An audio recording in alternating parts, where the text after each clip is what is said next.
Autobiography of a Yogi by Paramhansa Yogananda.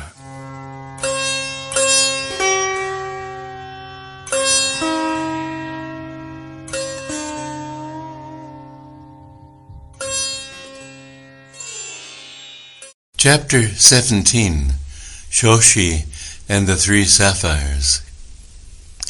Because you and my son think so highly of Swami Sri Yukteswar, I will take a look at him. The tone of voice used by Dr. Narayan Chandra Roy implied that he was humoring the whim of half-wits. I concealed my indignation in the best traditions of the proselyter. My companion, a veterinary surgeon, was a confirmed agnostic. His young son, Santosh, had implored me to take an interest in his father. So far, my invaluable aid had been a bit on the invisible side. Dr. Roy accompanied me the following day to the Serampore Hermitage. After Master had granted him a brief interview, marked for the most part by stoic silence on both sides, the visitor brusquely departed. "Why bring a dead man to the ashram?" Sri Yukteswar looked at me inquiringly as soon as the door had closed on the Calcutta skeptic. "Sir, the doctor is very much alive, but in a short time he will be dead." I was shocked. "Sir, this will be a terrible blow for his son. Santosh yet hopes for time to change his father's materialistic views. I beseech you, Master, to help the man."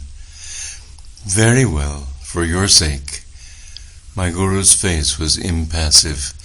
The proud horse doctor is far gone in diabetes, although he does not know it. In 15 days he will take to his bed.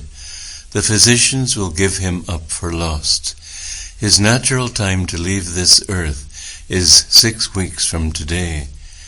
Due to your intercession, however, on that date he will recover. But there is one condition. You must get him to wear an astrological bangle. He will doubtless object as violently as one of his horses before an operation. Master chuckled.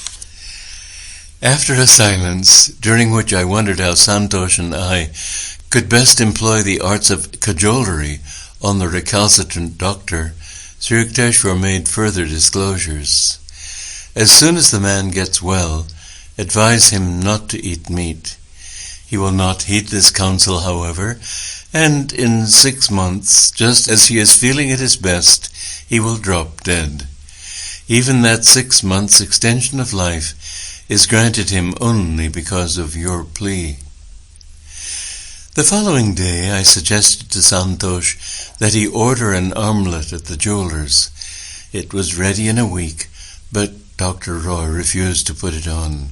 "I am in the best of health. You will never impress me with these astrological superstitions." The doctor glanced at me belligerently. I recalled with amusement that Master had justifiably compared the man to a balky horse. Another 7 days passed. The doctor, suddenly ill, meekly consented to wear the bangle. 2 weeks later, the physician in attendance told me that his patient's case was hopeless. He supplied harrowing details of the ravages inflicted by diabetes. I shook my head. My guru has said that after a sickness lasting 1 month, Dr. Roy will be well. The physician stared at me incredulously, but he sought me out a fortnight later with an apologetic air. "Dr. Roy has made a complete recovery," he exclaimed. "It is the most amazing case in my experience. Never before have I seen a dying man show such an inexplicable comeback. Your guru must indeed be a healing prophet." After one interview with Dr. Roy, during which I repeated Sri Yukteswar's advice about a meatless diet, I did not see the man again for 6 months. He stopped for a chat one evening as I sat on the piazza of my family home on Gurpar Road. "Tell your teacher that by eating meat frequently, I have wholly regained my strength. His unscientific ideas on diet have not influenced me." It was true that Dr. Roy looked a picture of health. But the next day Santosh came running to me from his home on the next block. "This morning, Father dropped dead." This case was one of my strangest experiences with Master. He healed the rebellious veterinary surgeon in spite of his disbelief, and extended the man's natural term on earth by 6 months, just because of my earnest supplication. Sri Yukteswar was boundless in his kindness when confronted by the urgent prayer of a devotee. It was my proudest privilege to bring college friends to meet my Guru. Many of them would lay aside, at least in the ashram, their fashionable academic cloak of religious skepticism. One of my friends, Shashi, spent a number of happy weekends in Serampore. Master became immensely fond of the boy and lamented that his private life was wild and disorderly. "Shashi, unless you reform, 1 year hence you will be dangerously ill." Sri Yukteswar gazed at my friend with affectionate exasperation. "Mukunda is the witness. Don't say later that I didn't warn you." Shashi laughed. "Master, I would leave it to you to interest the sweet charity of the cosmos in my own sad case. My spirit is willing, but my will is weak. You are my only savior on earth. I believe in nothing else. At least you should wear a 2-carat blue sapphire. It will help you." "I can't afford one. Anyway, dear Guruji, if trouble comes, I fully believe you will protect me." "In a year you will bring 3 sapphires, Sri Yukteswar replied cryptically. "They will be of no use then." Variations on this conversation took place regularly. "I can't reform," Shashi would say in comic despair, "and my trust in you, Master, is more precious to me than any stone." A year later I was visiting my Guru at the Calcutta home of his disciple Naren Babu. About 10 o'clock in the morning, as Sri Yukteswar and I were sitting quietly in the second-floor parlor, I heard the front door open. Master straightened stiffly. "It is that Shashi," he remarked gravely. "The year is now up, both his lungs are gone. He has ignored my counsel. Tell him I don't want to see him."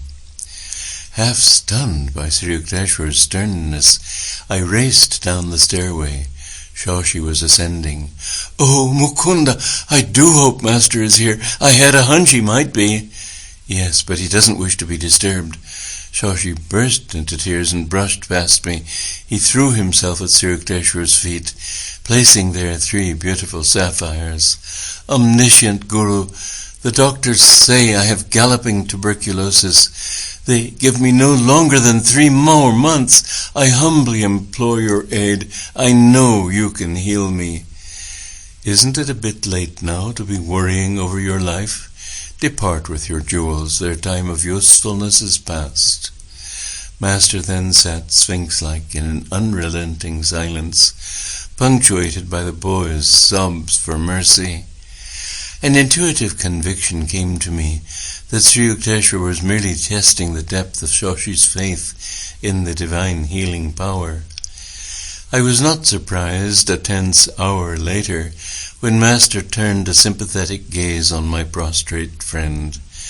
"Get up, Shashi. What a commotion you make in other people's houses. Return your sapphires to the jewelers. They are an unnecessary expense now.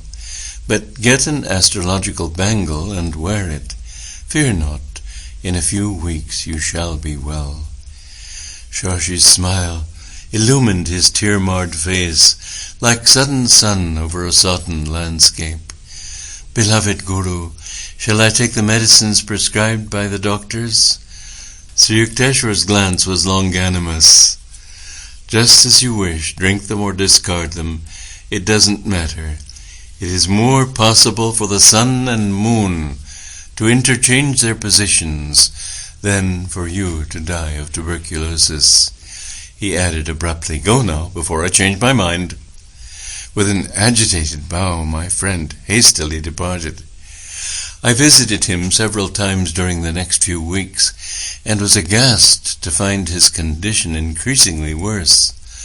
"Shoshi cannot last through the night." These words from his physician, and the spectacle of my friend, now reduced almost to a skeleton, sent me post-haste to Serampore. My guru listened coldly to my tearful report. "Why do you come here to bother me? You have already heard me assure Shoshi of his recovery." I bowed before him in great awe and retreated to the door.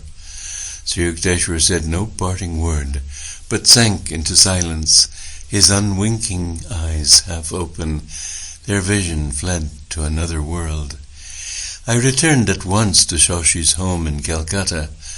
With astonishment, I found my friend sitting up, drinking milk. "Oh, Mukunda, what a miracle! 4 hours ago I felt Master's presence in the room. My terrible symptoms immediately disappeared. I feel that through his grace I am entirely well." In a few weeks, Shoshi was stouter and in better health than ever before.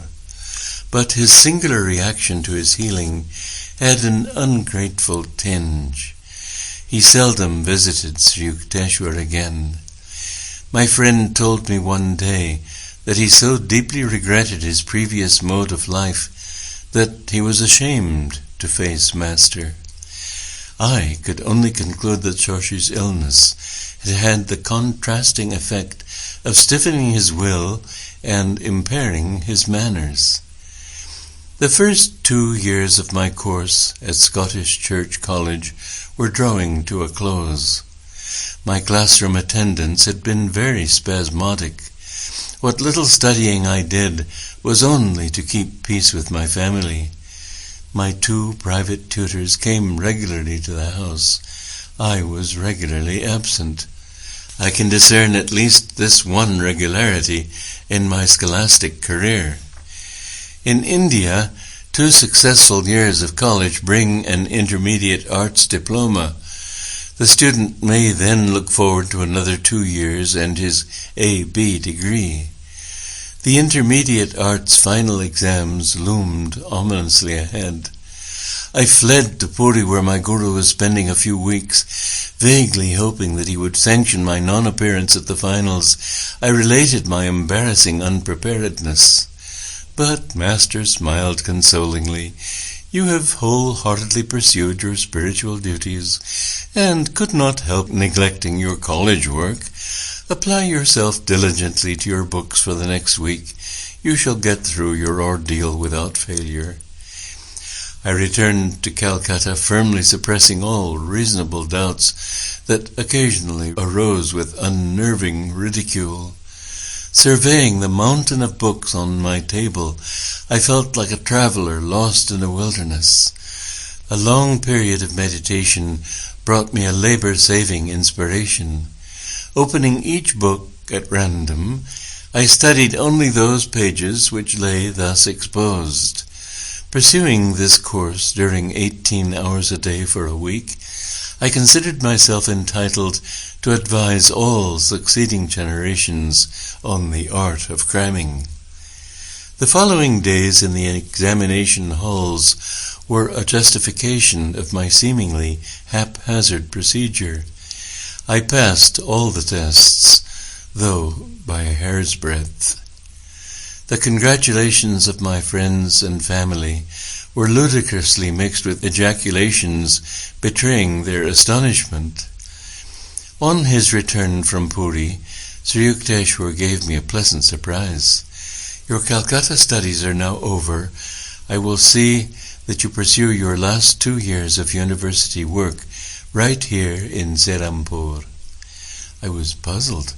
"Sir, there is no Bachelor of Arts course in this town." Serampore College, the sole institution of higher learning, offered only a 2-year course in intermediate arts. Master smiled mischievously.